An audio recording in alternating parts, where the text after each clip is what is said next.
Lauren and Hugh, really excited to sit down and talk with you guys today. You're obviously both principals here at KPF who have extensive experience in adaptive reuse. I, as a member of the environmental performance team, have kind of a vested interest in the potential of adaptive reuse on the materials and on the carbon side. But Hugh, I'm really excited to hear kind of from your perspective how adaptive reuse kind of fits into the history of architecture and how we've kind of landed at this position today at KPF.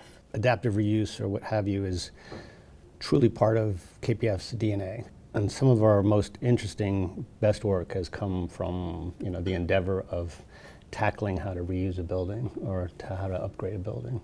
Lauren and I had the wonderful opportunity to work on a couple of these problems together. And they're really unique kinds of architecture. And we deal with revitalizing our cities, our communities a lot.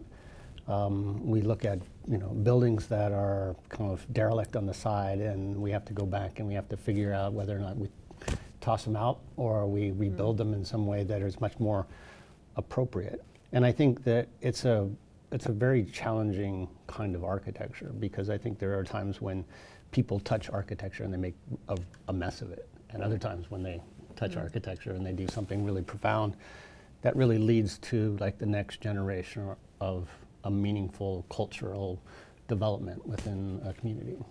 You touched on that initial decision of, do we throw it out and start new, or do we work with the building that's there? And I'd love to get some insight on like what that process looks like. As is the case with any project, even more so with adaptive reuse, you really have to uncover and understand what the building is before you can get to that decision. And that's usually a process of discovery and sort of like understanding what's there and paring back to get to what are the values that exist in what's there. And that happens in a lot of different ways, depending on the project, depending on the client, and what their appetite is. Each project is a very unique sort of journey of discovery. Painful sometimes. But also very rewarding. Very rewarding. Yeah. And it's really something that you actually like. It's like building a relationship with the building, and you're building with the client too, and the team. But it's something that gets built over time. It's a dialogue. I mean, it's very difficult to approach a adaptive reuse building where you go in with a preconceived idea about what it needs to be. You really need to kind of go in and listen to it, to kind of poke around, and then what it has to do with looking at the old drawings that were made, maybe the architect's original conception of what that building was supposed to be and never really got there. Sometimes you find really false work within the building that doesn't need to be there, and maybe it's a great thing to kind of brush that out and clean it up. Sometimes you begin to see things within a building that are absolutely critical to its nature, and then the idea of like sort of bringing that out and making it more apparent, or tweaking it a little bit so that it is more the central focus of the building. It goes through iterations, right? A lot of times in these projects, like the client has an idea of what they want, and then you get started, and then you realize actually we need to go this way instead of that way, or maybe it's this and that, and so that's really a process, I think. And the ones that Hugh and I have worked on together, we found that we started with this and then it turned into that. And that doesn't necessarily mean that the budget grew. It just means like the ability of what you're able to do. Yeah. Sometimes the budgets do grow. And a lot of times the strategies are about like, if we add this, we can generate this much more revenue. Right. And therefore we can have more budget to do something else. Or, we can take this, trim this off, and then use that area somewhere else. And we have some great examples of doing that. The Madison project, which is a really wonderful kind of investigation of cut and fill and removing pieces around to take a building that was really very compressed in its floor to floor and just kind of extracting pieces out of it, putting more area on the top, and letting the whole building breathe in a way that it never really had a life before. And I think that's something that happens even when the sort of outermost skin has to sort of stay, the volume of it, whether it be something like on 660, the building was overbuilt for current zoning because it was built pre-zoning. So we were already overbuilt, we were set with that. We were redoing the facade from a performance standpoint, most importantly, and the building systems, so we knew that we had to grow by a little bit. in order to account for the depth of the new facade. Like from my perspective, 660 is such a great example of a case where we were able to take a building that really wasn't up to modern standards, both in terms of the like systems and performance side, but also that experience side of what it was like to kind of be in and work in that building. And we were able to maintain all of those materials and all of that embodied carbon that was already in place and deliver a project that really makes an exciting and inspiring workplace. And we were able to improve it from that system perspective, from that energy performance, but also that occupant experience and what it's like inside of the building. Because keeping a building that no one wants to be in, it's not inspiring, is not a great use of the new materials that are going in. Like it really needs to end up in meaningful architecture, and 660 is such an example where we didn't change the footprint much, where we weren't, majorly changing the volume of the building, but we drastically changed that experience. The first things that the client said to us was there's so many columns, they're so closely spaced, and the floor-to-floor height is not Class A.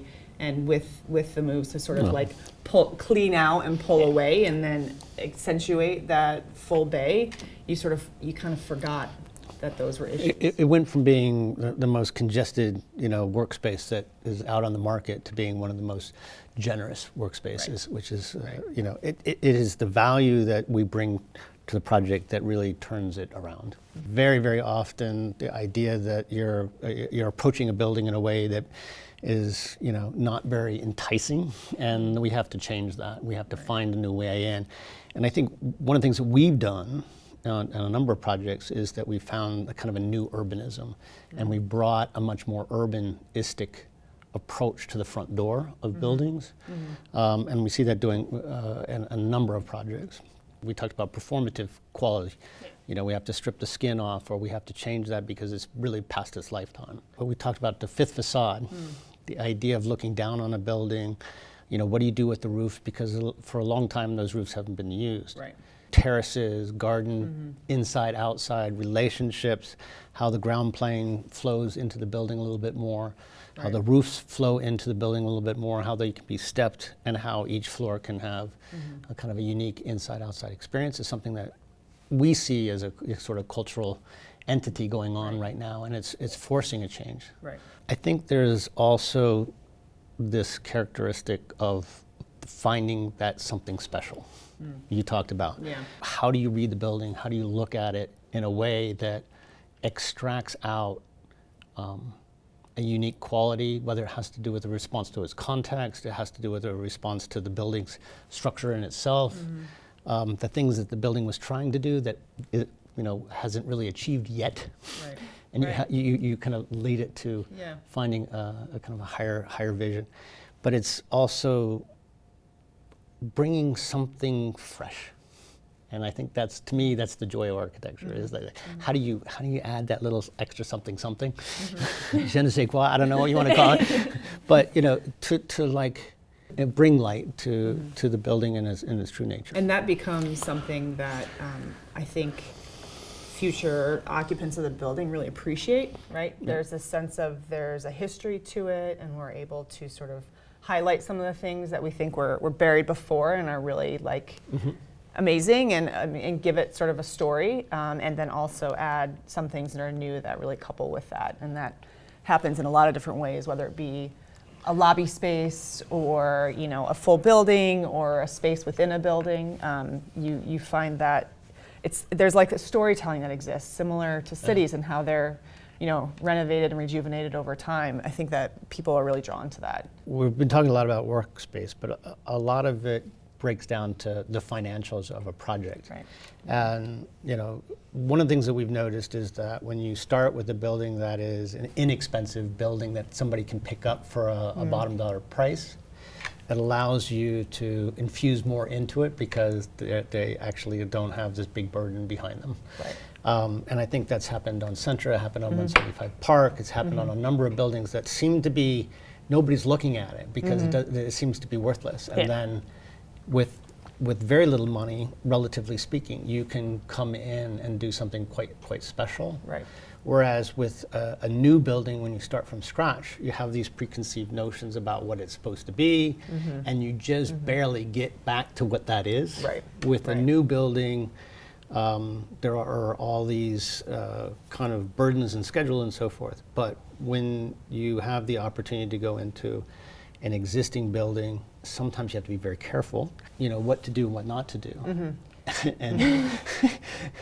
and the joys of working through a spreadsheet on how much things cost and what does it cost to snip this piece of column, or or take out that beam, or rip off the facade here, or what have you. You talked about, you brought up Centra and 175 Park and that perception of them almost being like worthless at the beginning, or kind of like low value buildings that then opened up more capital. What is that process like? Like, take us through that first day going to visit either of those buildings, and do you kind of immediately have that vision? Does it, we talked a little bit about like it takes time, you have to get to know the building, there's going to be a lot of turns through the process, but what is that kind of like first experience like going to these completely obsolete buildings, and do you have that kind of end vision in mind? Does it take a lot of that work to tease it out? All I can tell you is, like, when I first went to Centra, I went there and I looked at the building and I was like, this is great, it's an L. I can do something with an L. All right. It was just a simple shape, but it makes space. L's make space. Yeah. And so we made the building like twice as big. We created a huge urban plaza, and we created some really dramatic light in place. And overall, the building became a gateway for continued development. As you flow into the building, you come to a lobby that is captured in a garden, and then the two workspaces on either side of it really just support that newfound private garden. Yeah. I love that, like, that thought that it was almost not even necessarily the building, but it was like the landscape and the setting that the building was in. Because I think a lot of times people can overlook that as they're kind of like approaching and trying to think of what's there. From my perspective, I mean, any obsolete building, the structure is typically the last to go, right? We talked facades, they reach the end of their service life pretty quickly, systems like more quickly. That structure that's there is such a hot spot for embodied carbon, like a big volume of materials that are going in. And so whenever we can kind of like even just strip back to that and work with that, it's such a win to start with. Yeah. But I know in Centra and in 175 Park, you had maybe competing problems with the structures that were there. Yeah, I mean, I think probably the lesson that we learned the most was that there's always something unexpected. 175 Park, it was like a big block of clay. And what we realized is that if we, start slicing and pulling things out, we can add and move stuff around. And then we look at the context, which is the suburban atmosphere. And like, can we just gather the forest that's around us and bring it into the building? Yeah. And let the building, really be an inside-outside experience. So when you drive up, when you move through the building on the entry, huge new entry concept, as you flow into the building, you come to a lobby that is captured in a garden, and then the buildings, the two workspaces on either side of it really just support that private garden. Yeah. One of the true things that happens with reusing a building is that the construction schedule often can go quicker because there's something there.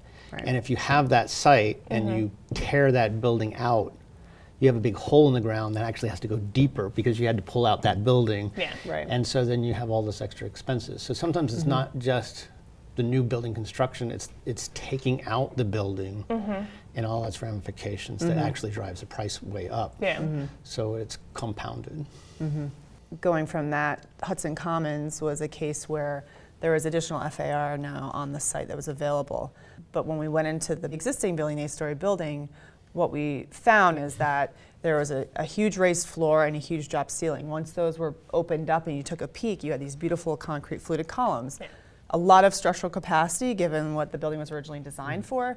And there was a brick facade on the existing building that actually needed some more insulation, but besides that, it was performing wonderfully. So we were able to literally just like point and paint that and then use the budget for other things that were actually really beneficial. Everybody has to kind of embrace it and get excited about it. The history of working on this kind of architecture, goes throughout the history of architecture itself. I think that, some of the greatest art is repositioning art. And we've seen it, with I Am Pei going to the Louvre and a building that was probably the biggest museum in the world becoming twice as effective of a museum because of this modern intervention that goes into it. One of my favorite buildings is the mosque at Cordoba, and it is one of many buildings that are around the world that have had a very violent history. You know, it starts out with the Roman temple, and then it gets repositioned into a mosque, and the mosque has three or four iterations of it that kind of stomp on each of the preceding ones. And then the Catholic Church comes in and rips out the heart of it and puts in a Gothic cathedral, and then that's not good enough, so they put on a Renaissance cathedral on top of that, and it just keeps going and keeps going. And now you have an edifice which is really a very, very meaningful marker of what it is to be Spain. That kind of meaningfulness of adding on to your culture, or adding on to the civilization, or on to your community, is a very rewarding architectural endeavor. And I think it's something that we see is really has been the past and the present, and it's certainly the future of architecture as well. You know, cities are constantly being reimagined, and populations change, and how things work in the city and the neighborhoods, like it's constantly moving. That's the whole point. It's a living organism, and I think that is something that will, we're going to continue to see it, not just here in New York. We see it globally, and I think it will continue to grow. One Madison, from what I understand, the challenge of that project was it had to do with really looking at the bones and to understand the cost value in one approach versus another. And the idea to strategically thread through the building a new core and not disrupt the rest of the building was kind of a unique approach.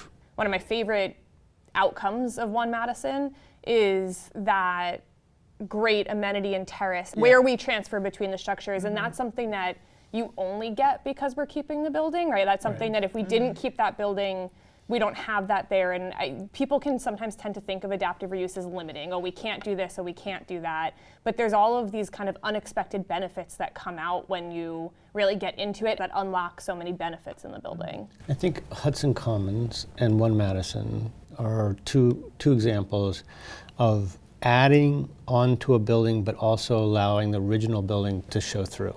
And that is actually kind of a really wonderful aspect when you look back at the city. You can look at a building and understand there's two generations built, on top of each other. And that's really kind of a wonderful quality in in New York. It probably works better than any place else, because as you look across the skyline, you see building on top of building just because of the way that everything is pushed together.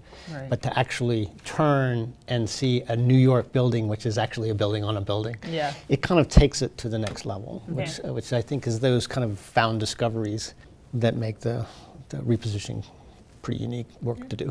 I'm excited to see how we kind of continue to grow this knowledge, how new challenges come up, and how we continue to face them.